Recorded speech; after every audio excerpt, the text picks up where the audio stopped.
नमस्कार, मेरा नाम विनीत त्रिपाठी है और आप नव भारत टाइम्स देख रहे हैं। पटना हाई कोर्ट ने बिहार सरकार के एक फैसले को पलट दिया है।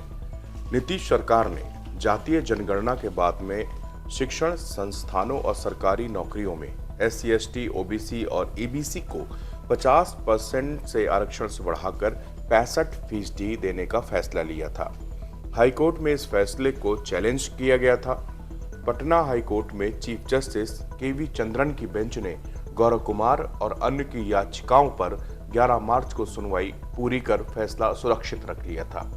याचिकाकर्ताओं का तर्क था कि रिजर्वेशन इन कैटेगरी की आबादी के बजाय इनके सामाजिक और शिक्षा में पिछड़ेपन पर आधारित होना चाहिए।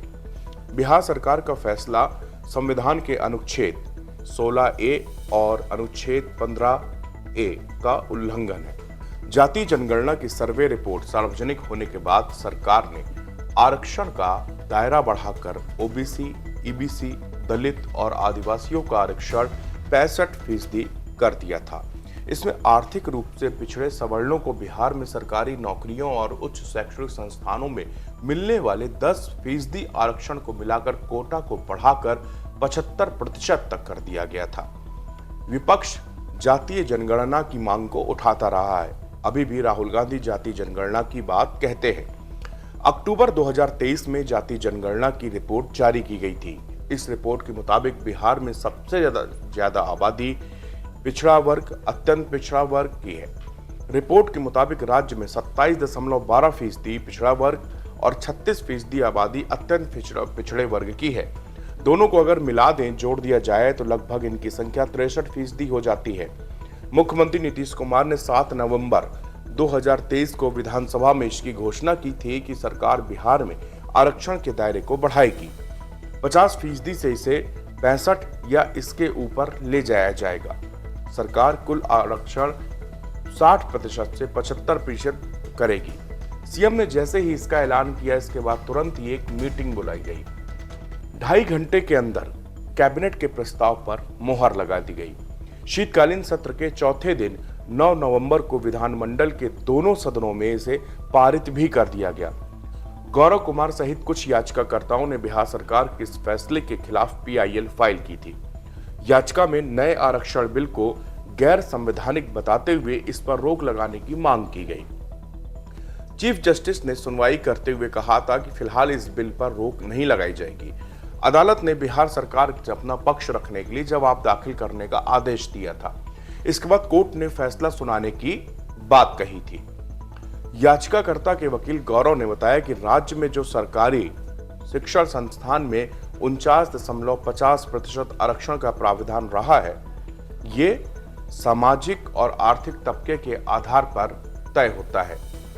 1992 के इंदिरा साहनी एवं अन्य बनाम केंद्र सरकार केस में सुप्रीम कोर्ट ने कहा था कि जो भी सरकारें हैं वे 50% के अंदर ही आरक्षण ला सकती हैं। उसमें देश की सबसे बड़ी अदालत ने कहा था कि सरकारी नौकरी या शिक्षण संस्थान में कुल वैकेंसी का 50% के अंदर ही आरक्षण दिया जा सकता है। लेकिन राज्य ने 2 कानून लाए, एक शिक्षण संस्थान में देने के लिए, दूसरा रोजगार में देने के लिए। इसमें राज्य सरकार ने 49.5% आरक्षण को बढ़ाकर 75% कर दिया। इसी को आधार बनाकर बिहार सरकार के इस फैसले को पटना हाईकोर्ट में चैलेंज किया गया था। याचिका में आगे कहा गया कि यह कानून आर्टिकल 14 और 16 जिसमें बराबरी और मौलिक अधिकार का उल्लंघन करती है। इसमें अपनी याचिका में इंदिरा साहनी केस और कुछ साल पहले मराठा आरक्षण केस में आए फैसले को आधार बनाया गया था। इन दोनों फैसलों में सुप्रीम कोर्ट ने कहा कि 50% से ज्यादा आरक्षण नहीं दिया जा सकता है। पटना हाई कोर्ट के मुख्य जस्टिस की बेंच ने जजमेंट सुनाया है, जिसमें उन्होंने कहा कि 75% रिजर्वेशन आर्टिकल 14 और 16 का उल्लंघन है। उन्होंने कहा कि सुप्रीम कोर्ट ने 50% आरक्षण की जो सीमा निर्धारित की है, यह दोनों कानून उसका सीधा उल्लंघन कर रहे हैं। इसलिए उन्होंने दोनों कानूनों को निरस्त करने का आदेश दिया। गुरुवार को पटना हाई कोर्ट ने कहा कि अगर आरक्षण की सीमा बढ़ाने की जरूरत पड़ेगी तो ये संवैधानिक बेंच ही तय करेगी। ऐसा ही प्रयास राजस्थान सरकार ने भी किया था। 50% आरक्षण के रूल को ब्रेक करने का प्रयास किया गया था। जिस पर सुप्रीम कोर्ट ने कहा था कि सरकार इस फैसले का रिव्यू करे और 50% के नीचे ही आरक्षण का प्राविधान रखे। 1992 के इंदिरा साहनी केस में फैसला आने के बाद अभी तक एक भी ऐसा मामला नहीं सामने आया जिसमें सुप्रीम कोर्ट ने आरक्षण की सीमा को 50% से ज्यादा बढ़ाने की इजाजत दी हो।